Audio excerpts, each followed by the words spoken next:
Hello, here we are back for the second part of the spring painting.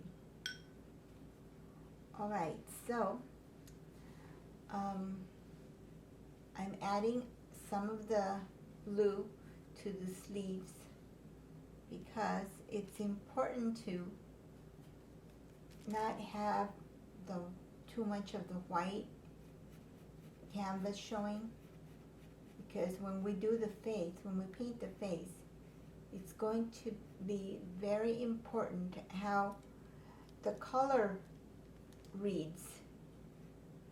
So if we just have too much white around it, it won't be so easy to assess the skin tones. So even if we're not doing detail right now, at least we are getting the color that we're going to have. Alright, so now we're going to start blocking in around her face, which we're going to use raw umber and some ultramarine blue. So it's a warm dark. It looks maybe like black, but it's not. It's almost black, but it's a cool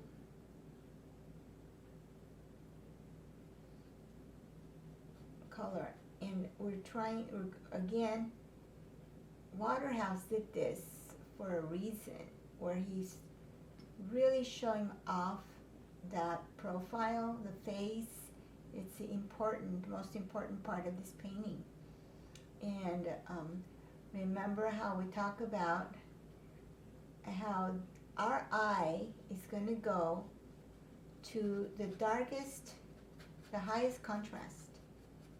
So this is a way, as an artist, to make the viewer see what you want them to see, and say, I want you to look right here. So it's not just a coincidence that he decided to put all this background greenery right behind her face. So interestingly enough, see, you can just,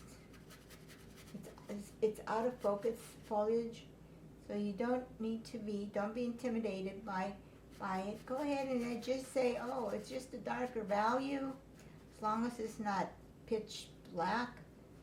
Just get it in there and have fun with this brush strokes. The part we're going to have to be a little more careful with is when we do her facial features. And I find that a lot of these beautiful Waterhouse paintings are perfect because they're beautiful, but they're perfect for learning, because I know that, well, I've heard a lot of my students, oh, I'm afraid to do the face or the eyes, especially eyes. Well, here we have, she's almost, it's just one eye, and she's looking down. So it's a good introduction to the face. And see, I'm getting messy. Oops, I got into her hair. So what? Doesn't matter.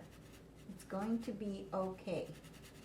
Look at the trees, how easy and sloppy you can get, and just enjoy it. Enjoy the paint and the brush strokes. You will come back later on and alter them however you want. But our main purpose right now is to bring her out. So now I'm adding a little bit of red with a little bit of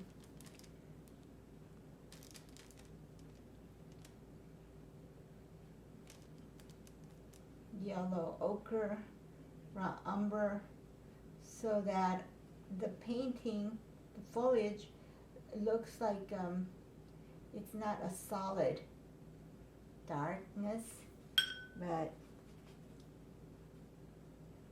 there is other highlights and leaves, but I still want to keep the darkest dark closer to her profile. He really thought this out, and it just works every time for him. If you check out his paintings, that's one thing that is good to be aware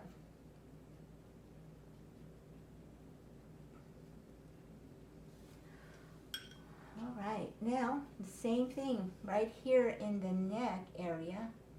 It's kind of like a shadow. See? It looks like it's a little scary sometimes, but it's going to be fine. But that is some shadow, and it looks like almost like we're giving her a beard, but it's not. It's just a shadow. And then just soften the edge right there.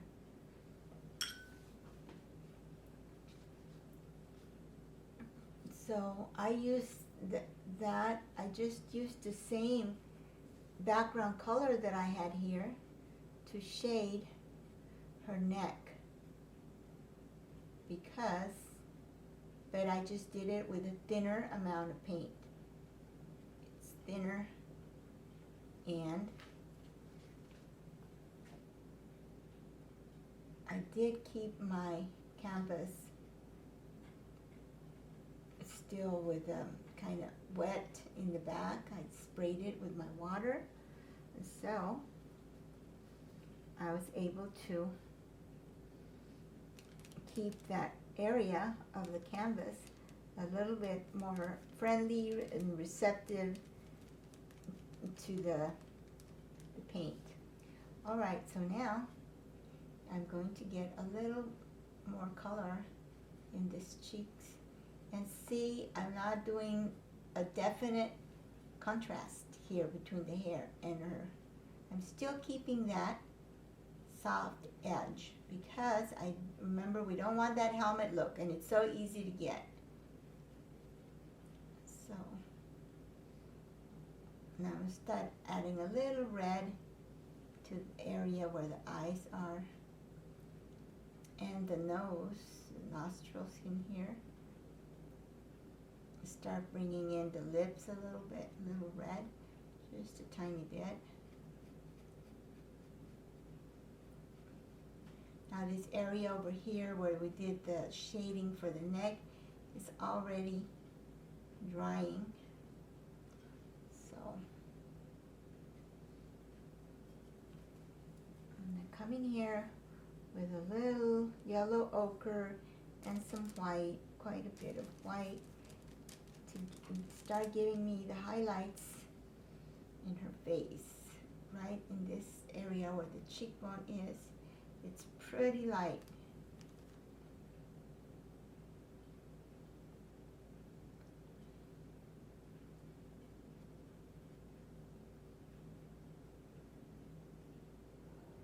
And always look for shapes and values. Don't think eyes, ears, faces, nose, lip. Think of what shape is this and how dark or light is it. And for example, remember we were trying to keep that highlight, little flicker of a highlight right there on the chin. Also, where else do we see one? Oh, I know where, right here where the ear is. See, I don't think of it as an ear. I think of it as what shape is it and what value is it? Is it medium, light, dark? And so I'm thinking, okay, there's a light there.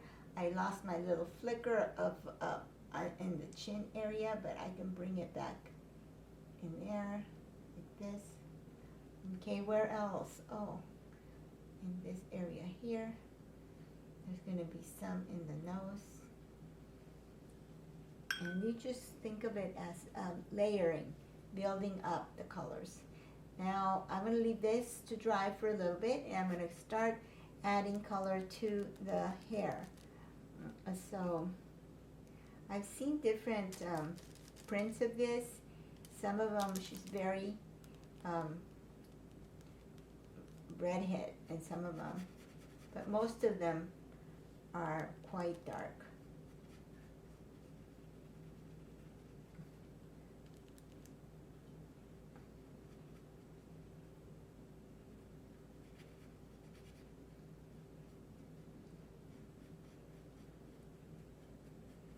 Kind of a, almost like a rich mahogany is how I see it. Mahogany hair. And because we have that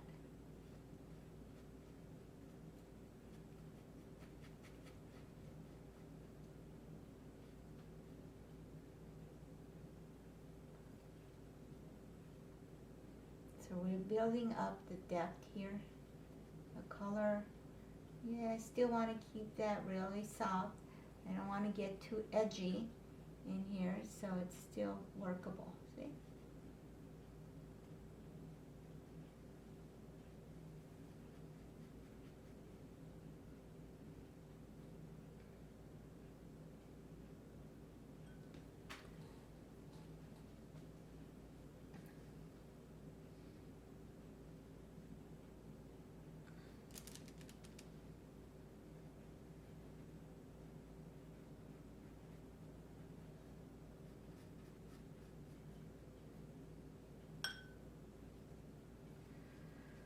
All right, let's get some green in the background.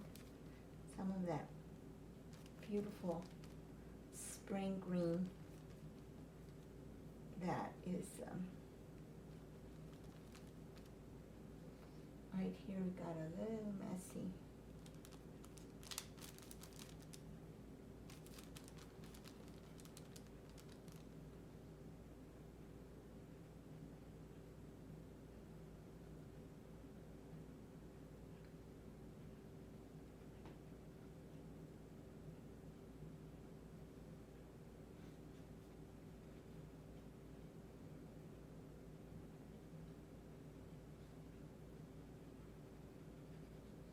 Same in here, we want to do it sharp, but it's a nice soft edge also in there.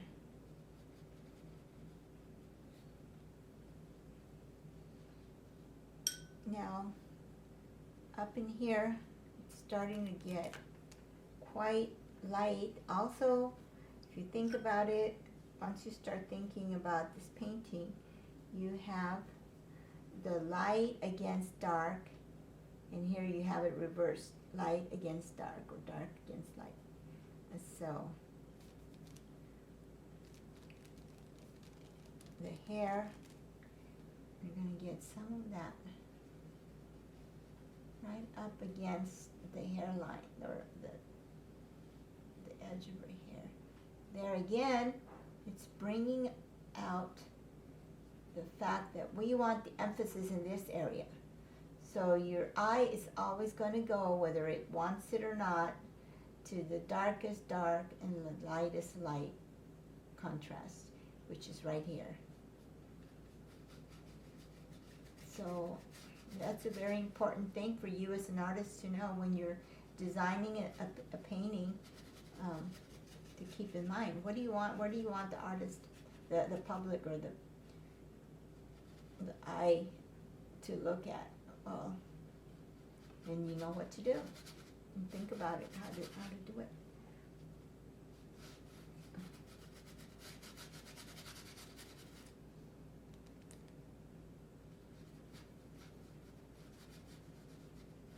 So I'm going to get that light, kind of a little chartreuse, a little bit of blue, but a light value, because we're going to have some trees in here.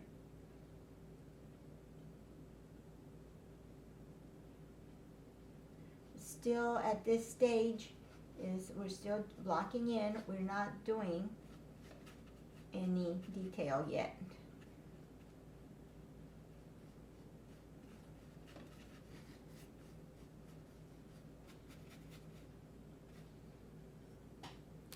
So I recommend if you're going to do this painting, to do it, a good size canvas would be a 12 by 16. The one that we did in the Laguna Bay seascape, that was done on a 14 by 11. So I think that this is a little bit, if you want to have a good size enough face, you need a little bigger canvas, because if you want to get all the scenery behind, which I recommend you do because it's so beautiful. So we're taking baby steps in increasing our canvas size. It's still not terribly huge.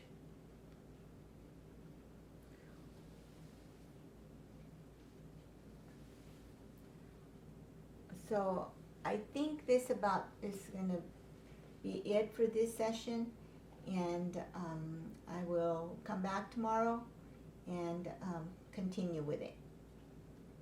Thank you for watching.